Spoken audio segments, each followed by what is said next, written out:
Welcome to the Swim Swam podcast. I'm today's host, Coleman Hodges. Joining us today, we have a 3-time Olympian, 11-time European champion, a world champion, and now officially a swammer. The swammer. You're a swammer. Today, we're talking to Dutch royalty, the backstroke queen from the Netherlands, Kira Tousaint. Kira, how's it going? How does it feel to be a swammer officially now?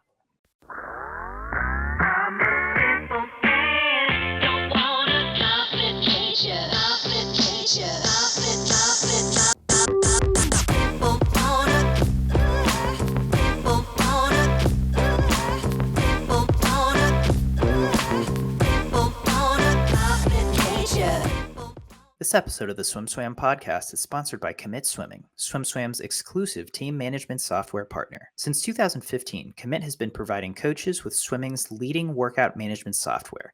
And now, Commit has team management software too. Commit wants to help you make the switch from Team Unify to a simpler, more powerful solution. Their onboarding and customer service team will walk you through every step of the way. Check them out at commitswimming.com to book your demo today. That's COMMIT swimming.com. It feels very good to be a swimmer. It was something that I was thinking about for a long time, and it was a hard decision to make. And actually, officially, I'm not a swimmer yet because I'm going to keep swimming with my club team in Amsterdam, but just like 2 or 3 times a week. I love swimming a lot. I still really enjoy it, but not competitively. Or actually, I'm doing a 25 backstroke at like a local club meet on this Sunday. But like, not I'm not trying to be the best in swimming anymore. Not trying to compete internationally. So swimmer, but not really, I guess. Yeah, no, I think you've already settled into the swimmer lifestyle. Swim 2 to 3 times a week, go swim a 25 backstroke, like have Exactly. fun. That answers one question, which is I think swimmers like once when they step away from competing, there's like two different kinds of swimmers. The ones who don't have any interest in a pool at all for years, maybe a lifetime, or the ones that still want to stay in touch with the water. And I think it's always so nice to see when people can have a cordial relationship with swimming after stepping away from taking it so seriously for so long, or having it be such an integral role in your lifestyle. Yeah, what I see a lot is that people, they get away from the pool for about 5, 6 years, and then after that they start swimming a little bit again. And because sometimes people are in our sport, we have to do so many hours, and it's quite repetitive, and there of course is a lot of pressure involved.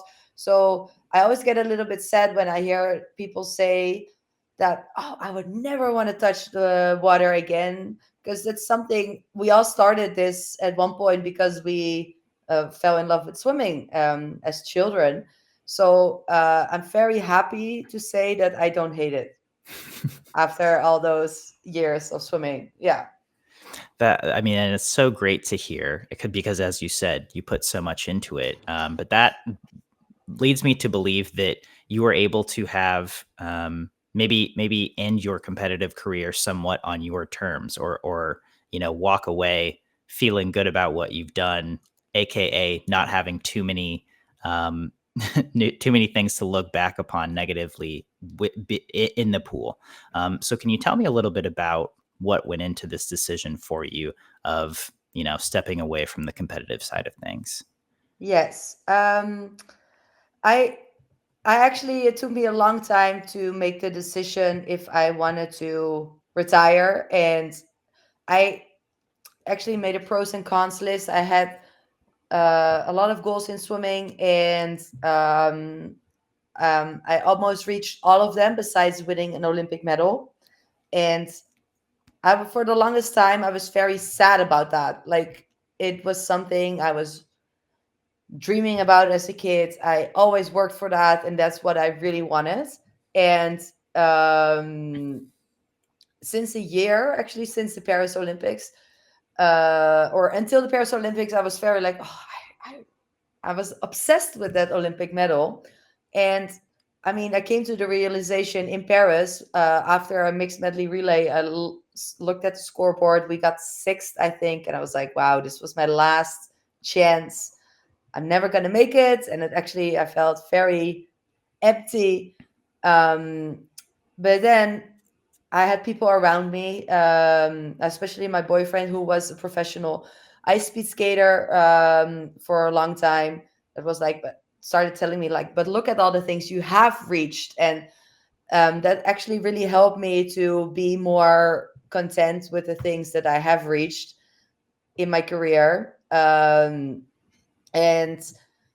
then I started thinking like, how realistic is it that I will? Because I still love swimming, and how realistic is it that I will reach win my first Olympic medal when I'm 34? Because in LA I will be 34, and that's just. I mean, I know people are like against all the odds, and but I also like to stay realistic. And also another thing that happened is that like my sister got engaged and got married in September after the Olympics. And when she got engaged, a couple weeks later, she called me and she was like, "So we're trying to plan this wedding. When can you make it?" And which is very, very sweet. But it's also, for me, it was like a wow, this is actually very hard for the people around me. Because when you go for your first Olympic, it's like, everybody is so excited for you, just like you are excited about the possibilities yourself. But then for my third Olympics, it was like people around me were still supportive and still excited for me, but it's like takes a toll on them as well. And then for picking out her wedding dress, so I said to her, okay, after the Olympics are done, I have this whole month. I can help you with whatever you need. Pick date, I will be there. And so she did, and I could be there for her. But then a couple months before the Olympics, she was picking out her wedding dress, and I was at the time swimming in Barcelona, and my mom was FaceTiming me while she was like putting on dresses, and then like I helped her pick out from a distance because I couldn't be there. And I hung up the phone, and I just felt so lonely. I was there in my apartment in Barcelona, and I was just like, okay, Paris. At that moment, I knew Paris is my last Olympics. I want to um, move home for sure after the Olympics. Maybe I wanna keep swimming with the club team in Amsterdam, but for sure want to do this closer by my family. And yeah, that was a big part of it. Yeah. Yeah, I mean, and that's really cool to hear that human side really came into play and was a factor. And I mean, I'm sure a lot of people don't think about the fact that, as you said, being an athlete takes so much time, so much dedication, so much sacrifice, and that affects the people around you, right? And the people you care about the most. Yeah, for Um, sure. Yeah. yeah. I forgot you were in Barcelona training with Ben, right? Yeah. Were you there for a year? For I longer? was there for almost 2 years. Well, a year and 8 months. Okay. Yeah. Okay. Well, what was it like kind of training there and being in a very new environment, but also, at that point, kind of knowing that your career was going to end or on the tail end there No, as I well? not necessarily knew that my career was gonna end. I just knew that I was not gonna, like, after the Paris Olympics, I was going to move back to Amsterdam Yeah. no matter what. And then after the Olympics, I was gonna figure out how that was gonna look like. I just knew for sure I was gonna move home after. But I had an amazing time in Barcelona. I loved learning Spanish. I had very fun teammates. I had a lot of fun training with Kylie Maas, Mhm. going into the Paris Olympics. I loved working with Ben and Antonio, who is the assistant coach of Ben. Um, it was Spanish culture is great. Actually, the reason that I decided to move to Spain was that I was training in Knoxville with back at my college coach with Matt Kretich for about 8 months, and I loved it there. But I was just getting homesick, and even though I didn't move home, like Amsterdam home, but from Amsterdam, it's a lot easier for people to come visit me in Barcelona because it's like a 2 hour straight flight than in Knoxville, Tennessee. And there No was straight also no flight to time. Knoxville. No, from Amsterdam, no. So it was a lot easier for people to come visit. And so that was the reason I left Knoxville, which I was actually pretty sad about. But I just had to be honest to myself, like, I love everything about it here, besides that it's so far away from home. Um, so yeah. Yeah, and that again, that I feel like that makes a lot of sense. I think another thing people don't realize from the outside looking in is that athletes, one of the things you often sacrifice is being away from home, right? Being away from family to go train in the United States, for example. So it's cool to hear that you were able to get closer to home, and now you're in home. Um, so continuing the reflection on this, you mentioned your family, you mentioned your mom. I know a big part of your swimming story has been kind of your mom was an Olympic champion in swimming in 1984. Uh, I know we've reported several times about how you wanted to be faster than your mom. You achieved that goal at some point. Um, can you tell me a little bit about how she's inspired you, what you've gained from her over your swimming career, and how she pushed you both literally and metaphorically in your swimming? So, like growing up, I always thought it was so normal that my mom was an Olympic champion. Like, I think if your parent is like a dentist or whatever your parent is or your parents are, it's so normal. So I thought being an Olympic champion was something very normal growing up. And then about, I think at the age 10, I realized that it wasn't very normal, that you are like to become an Olympic champion wasn't something that a lot of people will reach. Um, but from a very young age, if we had this assignment in school, like what do you want to be when you're old or when you're in 20 years? I always wrote down Olympic champion in swimming and physical therapist, or I don't know anymore. But Olympic champion was always a part of that. And my mom let my sister and I try a lot of different sports because she didn't want to be that mom that pushed her kids into a certain sport. But like, and also, like, for as a swim mom, a lot of people notice you have very early hours. You have to drive your kids to the pool. Pools can be very hot. It takes, like, sessions are very long. So she kind of was like, maybe they like something else more, and I don't have to sit in the pool for another 20 years. Well, then I happened, and both my sister and I, we both actually chose swimming, and my sister ended up playing more water polo. So we both chose the pool side of things. So that was something that was, I don't know. She just taught me the love for the sport of swimming, and but she was always like that. She won Olympic gold in the 200 backstroke. So when in the time of 2:12.3, which back in the day with like the old fashioned turns when you had to touch the wall first, no underwaters, no fast suits, was a pretty freaking fast time. So when I was 17, if I think, yeah, I swam 2:13.0. And I was like, oh my God, I'm gonna beat my mom's time. In the 100, I had already beaten her by that time because her best time was 1027, I think. But in the 200, not yet. But it took me till I was 24 or 25 to finally beat her time. It was at a World Cup in Berlin, and it was long course World Cups in 2019, leading up to the Tokyo Olympics.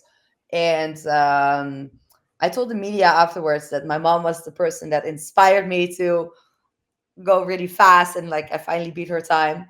But actually, in the World Cup, there was like this point system that you had to swim 3 events well to score enough points to make money. So I always chose the 200 back because it was like I rather would do the 100 free as my third event, but the 100 free was more competitive than the 200 back usually. So I always had to swim the 200 back, which I kind of hated doing. And then on the last 50 in this 200 back in Berlin, I was just thinking like, oh, I need to get third. Because I needed to get third for the points. Mhm. So I was looking at the last turn. If kids listen to this, don't look. It usually doesn't help you, and coaches always tell you not to. And I was just thinking like, oh, okay, I need to get third for like the money. And then afterwards, I was like, oh yeah, my mom inspired me to swim really fast, and I'm so happy I beat her. But yeah, that was not the actual motivation. Sometimes it's also nice to, in our sport, to be able to win some money. And then afterwards, I called my mom and I was like, okay, now you have to beat my time before I ever swim it again. But after that, I swam it a couple times again, or actually a lot for at World Cups usually, because that was a good way to score the points, I guess.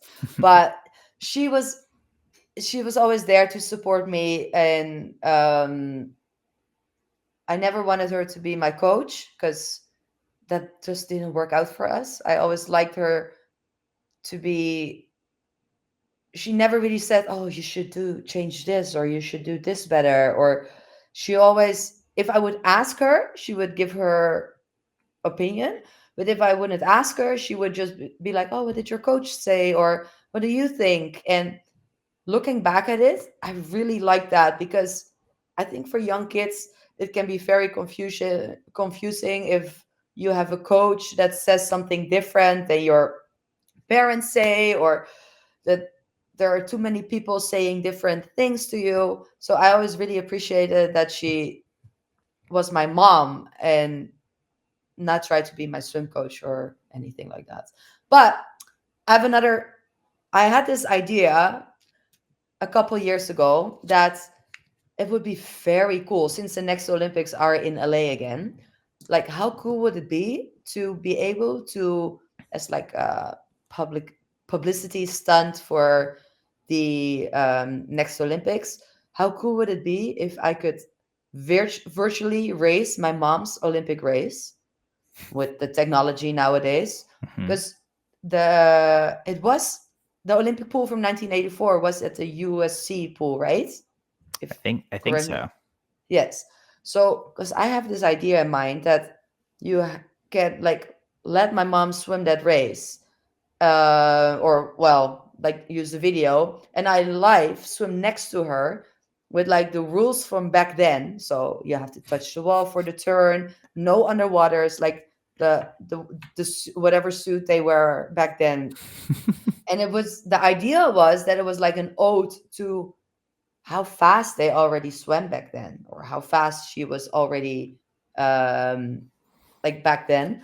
But I tried to pitch it uh for different places or different outlets before the Paris Olympics to be able to do it after the Paris Olympics, but it never really worked out.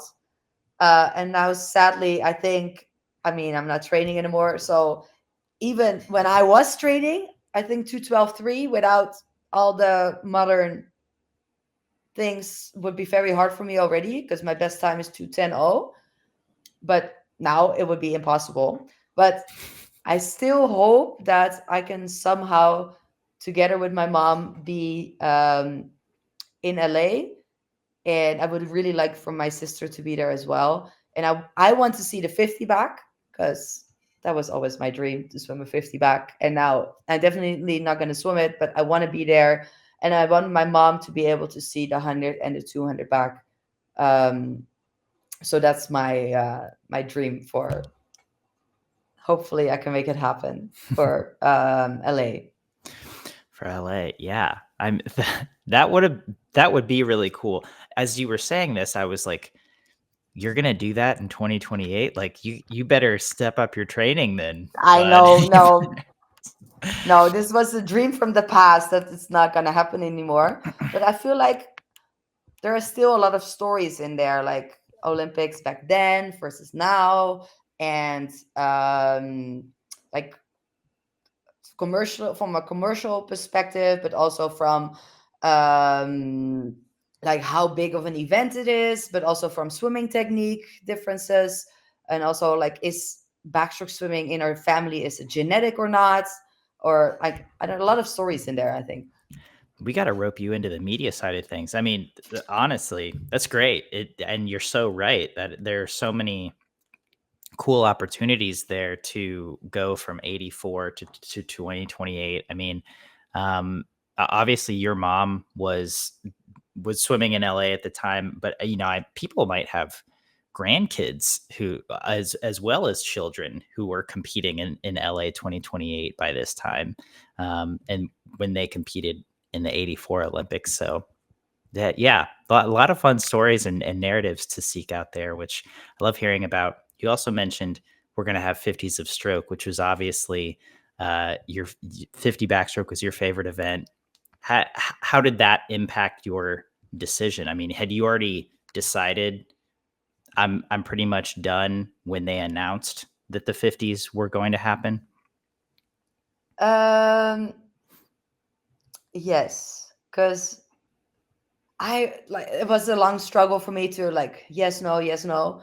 And Yeah. then I was like, okay, yes, I know I want to retire. And I called this big Dutch media outlet like, hey, I think I have decided to retire and I want to make a nice video to show like showcase my career. Can you help me out with some footage that you guys have? Uh, and a day after they announced that the 50s were called, or the 50 back was becoming an Olympic event. So the journalist texts me and he's like, are you sure after this news? And I was like, wow, what a timing. So when that news was announced, I was so at first I was like, my first reaction was like, I need to like this, like I need to keep going. This is my yes, this is my thing. This was Right. always my dream. I always hated it so much that the 50s were not a part of the Olympics or in backstroke, breaststroke, and fly. But then I took like so my first reaction was hell yes, let's go. I I wanna keep going. I'm gonna do this. And it actually took me about when did they announce that again? I forgot. Like Yeah. 2 3 months ago. Yeah. That sounds right. It it took me a good I think 2 months again to be like no no no that's it's 2 months. still the chances that I'm gonna win my first Olympic medal at 34, even if it's a 50, are Mm. still very slim. And do I want to? Because all the swimming in the Netherlands all moved to Eindhoven since January 1st, and I recently bought a house in Amsterdam. So do I really want to move up my whole life again? And I don't know. So the answer was still no, but it was a bit of a mind actually for me that it was suddenly. I knew they were talking about it for a long time, and at one point I was like, if they really wanted to, they would have by now, and then they did. I'm still very happy because I love this for the sport of swimming. Because if you are at any competition, when the sprint events come on, everybody comes to watch, and it's like it's exciting, it's fun, and I'm so excited for the current generation of swimmers and newer generations that the 50 is finally something that is taken as serious as the rest of the events. Yeah. Yeah, couldn't agree more. I think it'll make the Olympics a whole lot more exciting. I'm I'm sorry you won't get to do it, but you'll get to watch it. You'll get to enjoy it, hopefully in person. Yes. Let's make it happen. Yeah, let's. So I mean, you've had a little bit of time to now just kind of reflect on your career. What stands out to you? what do you feel like you will take away? It's been a long, illustrious career. I know that's kind of a big question. There's been a lot of highs, I'm sure a lot of lows as well. But as you have reflected and I'm sure just looked back a little, maybe been able to appreciate some of those accomplishments. Yeah. Yes. What are the highlights for you? In I always think the weirdest part about swimming is that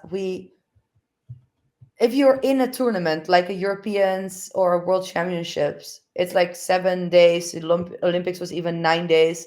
So if you have a very great accomplishment or you win something big on day one or day two, uh, like there's no time to actually celebrate it or appreciate it, because then the next day you have to race. And whereas in sports, or like in team sports or in most other sports, you work on to this one day, to this big event, then you have a performance, and then you have time to reflect on that performance.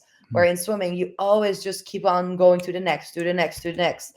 And which for me, I was always, even then I won a race or I became European champion, and I was like, okay, but this was kind of like I could have done this better. And I think that is something that made me really good, because then I always wanted to improve.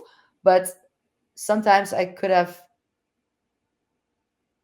appreciated a bit more in the moment, and take some time to be like, oh wow, that was that was good, or that was like, you know what I mean, like to celebrate it a little bit more. But now looking back, like I appreciated my time at Tennessee a lot. When young foreign swimmers ask me like, "Oh, do you think I should swim in America? I should swim in college? Like, what was your experience?" I always tell them, "Do it. Yes, do it, because it's such a cool experience to live in another country, to experience a different culture." But I also always tell them like that it's very important where you go, and that you go to a place where you have a coach or you have a team that really values you as a person over you as somebody that's going to win medals or swim really fast. Or and not only or I'm a very big fan of Matt Kredich and all the staff and people he has, how do you say that in English, like he has acquired around him. Mhm. And like my time as a college swimmer was very special because of him and the team of people he worked with and all the amazing teammates I had there. um, but I also think sometimes it's very rare, and that not everybody has that same experience in college swimming. So that is something I really appreciate, and I um, take with me for the rest of my life. But also, this one thing that I think the most valuable thing that Matt Kredich has taught me is that you can always learn. When I got to Tennessee, I was the Dutch national record holder in the 100 backstroke short course meters, and I thought like, oh, I'm a really good backstroker. Like, what? I mean, I'm just gonna have fun and try to swim fast, and that's it. And then in the first week I was there, we Matt told me like, oh, today we're gonna learn how to float. I was like, learn how to float? I mean, I can float, I think. I mean, I never really tried it. This is never really something I learned, but I was just like, why are we going to learn how to float? And then there was this swimmer, I don't remember who, that did it as an example for the rest of the team. And I was like, that looks easy. So I tried it and I was so bad. Like, I was sinking immediately. I had actually no idea what I was doing. And then I was he made me very eager, and he triggered something in me, or he learned me that you are everything is like you can learn everything if you try very hard and like work very hard. So I became a little bit addicted to learning, which has helped me throughout my whole swimming career to be able to always look for the small thing you can improve to become better. So it's very like I went from a fixed mindset, like I have a certain talent, I'm um, like, and if I just train, then I have a certain, how do you say that, like laid out capacity or something that if I work hard, then I can reach that. But he taught me that I don't have to limit myself to a certain, I don't have to put a limit on that. And if I work very hard and listen and be curious to what there is to learn, that you can become very good. And that's like how we approach the second week I was there. He We had a little talk and he was like, you are a pretty good backstroker, and but mostly you're very good on the water. But what, like you swim backstroke like you are swimming freestyle, but which make a lot of sense because historically in the Netherlands we have always been very good freestylers, had very good freestylers like Inge de Bruin, Pieter van de Hogeband, Renomi Chroma with Jojo. So I learned to swim backstroke with a freestyle posture, and he taught me like you swim backstroke isn't just freestyle upside down. There is like an actual backstroke posture. So he completely made me change the way I thought about swimming, but also I translated that outside of the pool that there if you're just curious and want to learn, there's so much you can learn. So it took me about 4 or 5 months to change my technique completely, um, and become a way better backstroker than I was. So, but that's all the fun that I swam a lot faster with him. But what I still appreciate about that time at Tennessee is the the different view I got on life as a whole, that you can always learn something new, and if you're just open for it and be curious. And I think another thing that he taught me is that confidence is something that you can also learn. Because in my uh, senior year, Matt set the whole team down to look at this video. It was a video about power posing by Amy Cuddy. She is a American social psychologist, and she has a TED talk about power posing. I would recommend to everybody to watch it. And power posing is like a way that you can like it's basically fake it till you make it. If you make your body look very confident and very powerful, then you actually, if you hold on to that position for at least 2 minutes, then you feel more confident and more powerful. So that was something, um growing up I didn't have, never really had a lot of confidence, and I also never really was very convinced that I could ever be very good at swimming or at anything, actually. So he taught me that, and that was something that we applied as a team, and we went power posing with the whole team. And for me, that was something very new. And after I graduated from Tennessee in December 2017, I moved back to Amsterdam and I started training in Amsterdam with a new coach. And I forgot about the power posing for a little bit. So I kept in contact with Matt, and right before the World Cups in 2018 in Asia, I did a cluster. I had a FaceTime talk with him, and he actually asked me about like, so are you still power posting? Like, or first he asked me how's it going, and then he asked me if I was still applying the power posting, and I kind of like I told him like, oh, it slipped away a bit for me, but I will promise you I'm gonna apply it again. So that's another. I have this anecdote that during the World Cup in 2018 in Singapore, I raced Katinka Hosu, and I was always so impressed by her because she was the Iron Lady. She was reigning Olympic champion at the time in the 100 back. So when I saw her in the call room, I was always like, oh my God, I have to race Katinka. She looks so strong. She is so good. Like, I'm just going to try to get second because I have to race Katinka. And then during the World Cup in Singapore, I had this race. in the 50 backstroke, and I accidentally beat her. And I say accidentally because to me it was a total surprise. Um, of course, I was very excited and happy. I won my first ever World Cup, and I broke a Dutch national record. And but I had kind of no idea what had happened to me. I was just excited about it. The next day, I walk into the call room, and like everybody in swimming knows how the call room looks like. It's a small space, and always when I was in the call room, I would like just sit there and look at Katinka and be very impressed by her.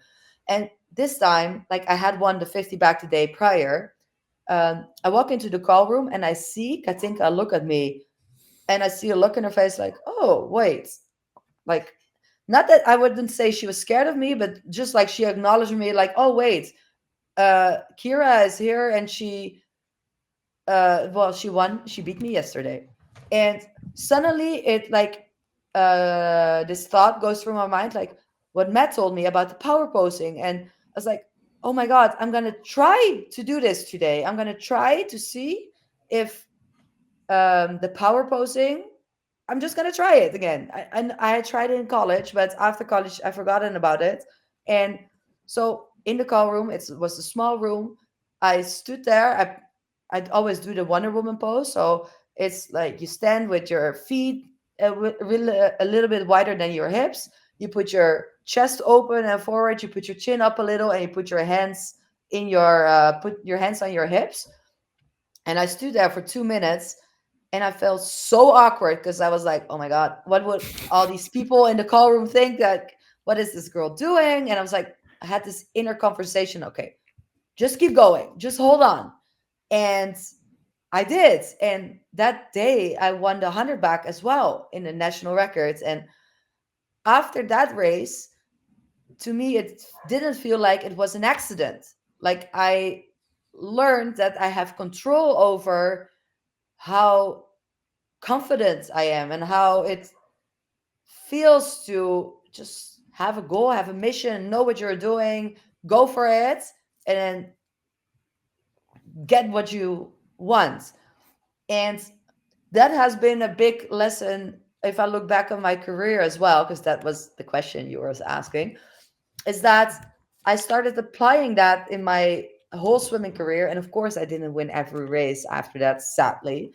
Um, but I always, if I went in there with the most confidence and with the most, like the best, the good mindset, I always knew afterwards that I gave myself the best shot of winning or being my best.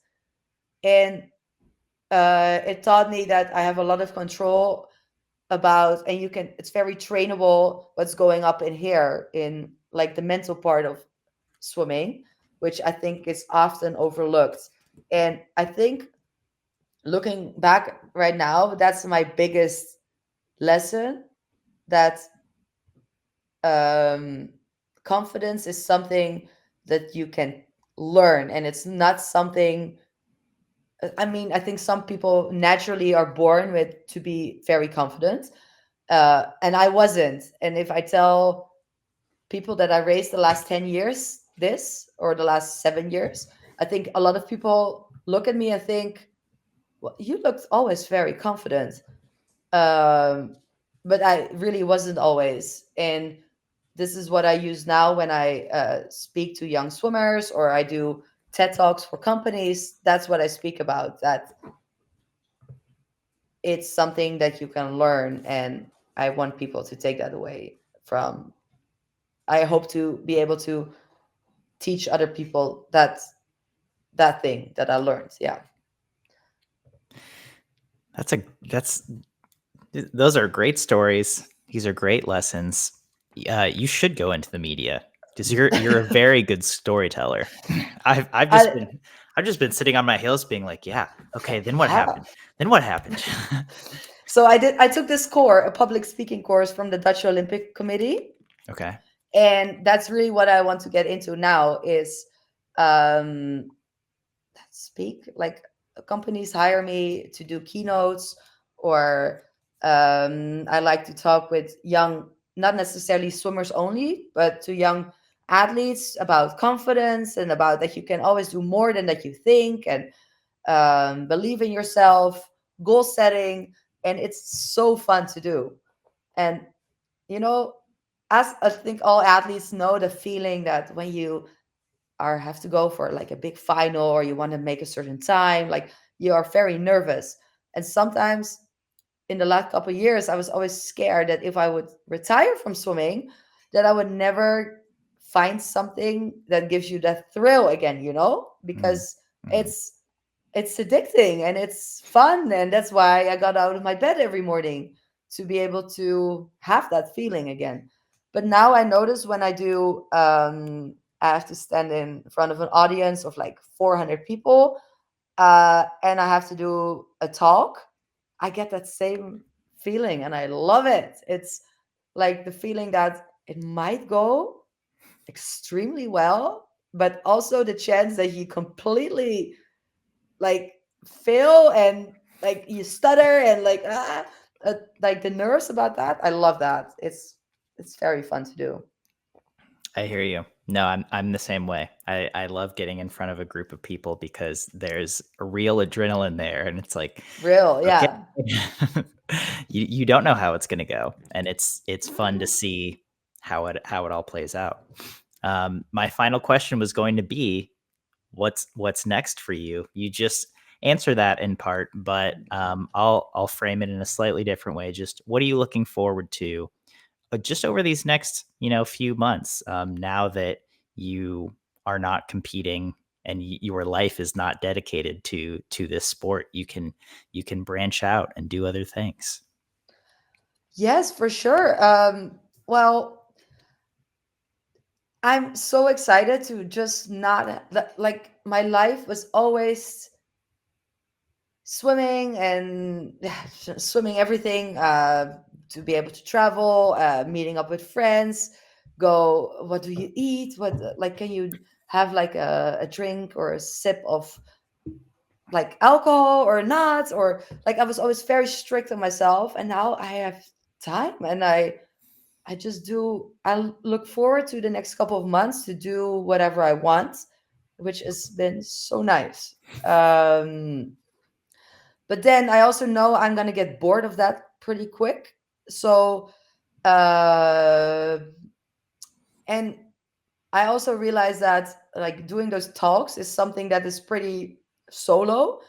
And because a company hires me to come speak with them, and then if it's a nice place, you have nice chats with people, but it's not like you work in a team together on something. So I also am looking to find a job or work in a team atmosphere. um yeah, in a team atmosphere again, because that's always something in swimming that I really appreciated, and it's fun to work, see a group of people daily and work together on something. And what it is going to be exactly, I don't know yet. And I'm going to do a big travel. I'm going to Peru, most likely. We're not set on it yet. In September, October, with my boyfriend together. So I'm very excited for and looking forward to that as well. Um, but longer terms, I don't know yet, and I'm gonna just see what comes in my way. I would love to keep working in swimming. I would love to keep like do something in media. I love talking in general, if you haven't noticed yet. So, but I don't know. It's also exciting to me that it's not set yet and that I can keep it open a little bit.